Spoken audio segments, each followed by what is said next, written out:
Thank you, Senator Trillanes. Now, you also mentioned, Senator Trillanes, in your testimony, you mentioned Councilor Small Abiliera kanina no, na siya yung sinasabi mong bagman. Yes, The thing I have, an issue that I have with this is, parang, parang walang links naman bigla na lang sinasabi na just because there are photos of them together, then ma-assume ba na, come to a conclusion that he is involved.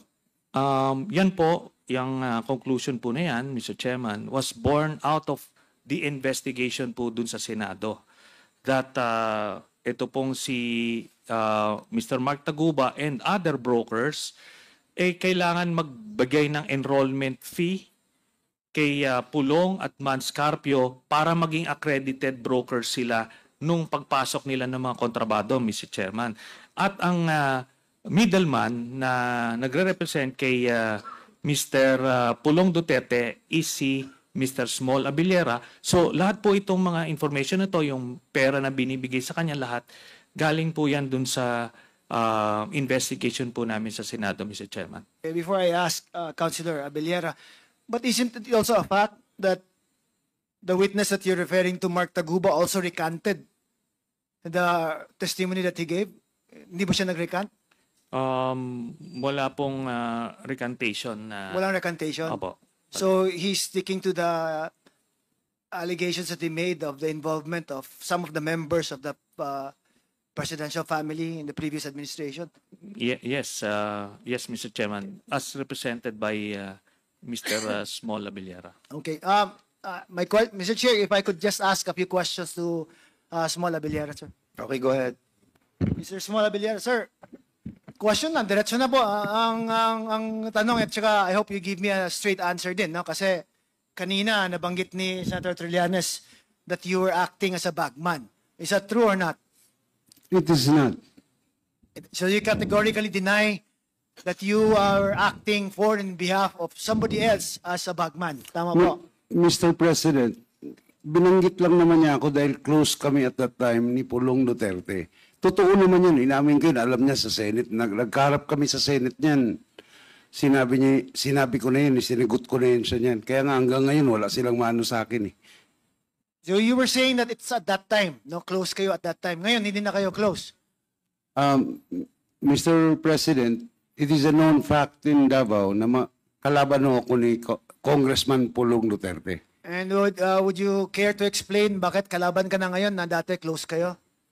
Actually, hindi ko rin alam, Mr. President, kung bakit pareho lang din yan. Hindi ko alam kung bakit ako ginadamay ni former Senator Trillanes, in which hindi ko naman dininay sa kanya, sa Senate, na nagkita nga kami ni Mark Taguba.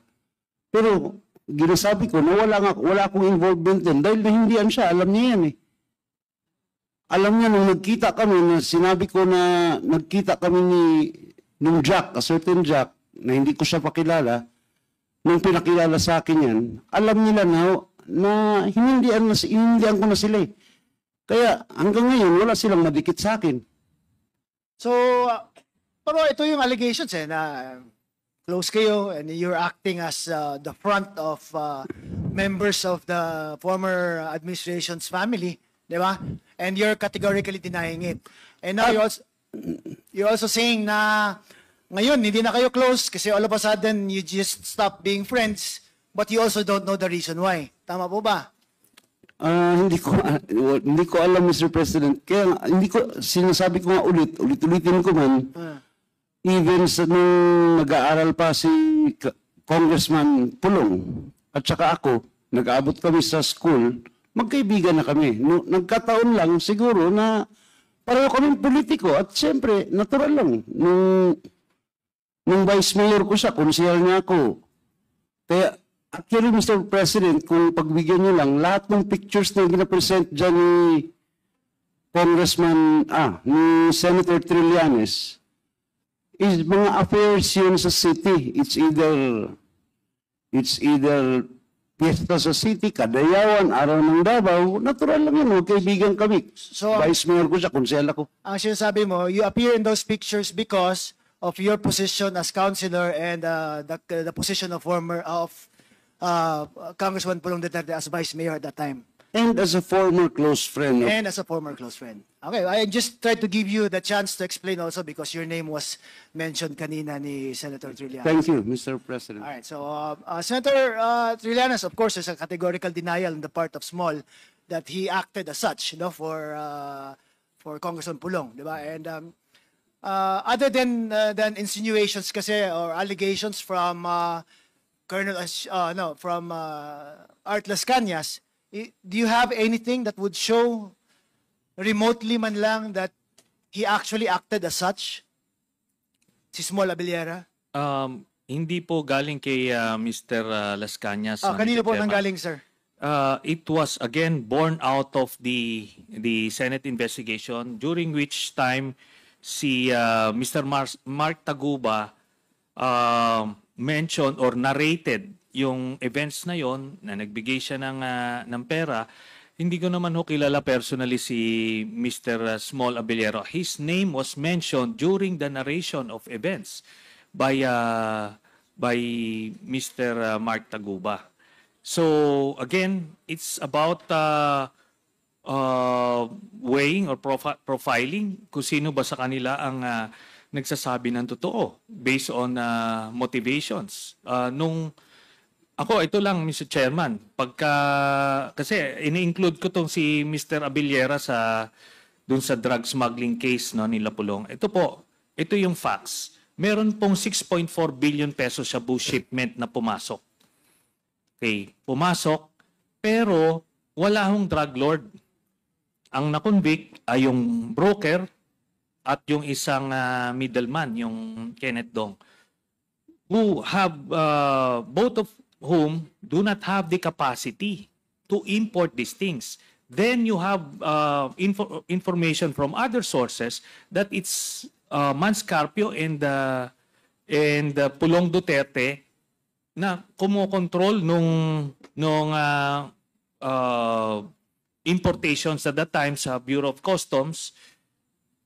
Tapos ito pang naging testimony ni Mr. Mark Taguba. Kumbaga, hindi ko po ito, Mr. Chairman, ginawa lang sa aking kathang isip. Kung hindi, ito ang resulta po ng investigation, Mr. Chairman. Okay, thank you, Senator Trillanes. Now, Mr. Small Abiliera, you testified earlier that you also know Mark Taguba, correct? No, Mr. You President. met him, sorry. I met him when he went to Davao because he wanted to be introduced to former Vice Mayor Pulong Duterte. Because you only wanted to be introduced. Yes, because- to a certain Jack, Mr. President. He was with Jack, which I knew before Mark Taguba. Okay, not because you had any business with customs. We're friends at that time, Mr. President. It is a known fact also in Davao. Just answer my question, Small, Mr. Chair. Ang tinatanong ko lang is, ang pagkakilala mo or when he was introduced, Mark Taguba was introduced to you, it's not because you had any business with the customs. Wala naman. Wala, Mr. It's not President. because you were importing anything through the customs. Wala None, naman. Mr. So President. there was no need for you to know Mr. Mark Taguba who was then acting as a broker. Tama po ba? At that time, Mr. President, hindi ko siya kilala broker. Hindi ko, wala. Yung Jack, Mr. President, ang kasama niya, which yun ang nakilala ko before him. So all the circumstances about you meeting with Mark Taguba had nothing to do with him being a broker with the customs. Wala. None, Mr. President. I don't know him. I'm not involved dun sa mga pagtransaksyon sa and that's why, kaya siguro ako naimbitahan dito dahil pati yung katabi niya, Mr. President, ginadamay ako. Okay, so nawala tuloy ako. Anyway, ang purpose niya is magpapa-introduce sa Vice Mayor. Yes, So, at that time. hindi nasali sa usapan ang trabaho niya as broker, hindi nasali sa usapan ang capacity niya to import things. He just want to be introduced to the Vice Mayor then.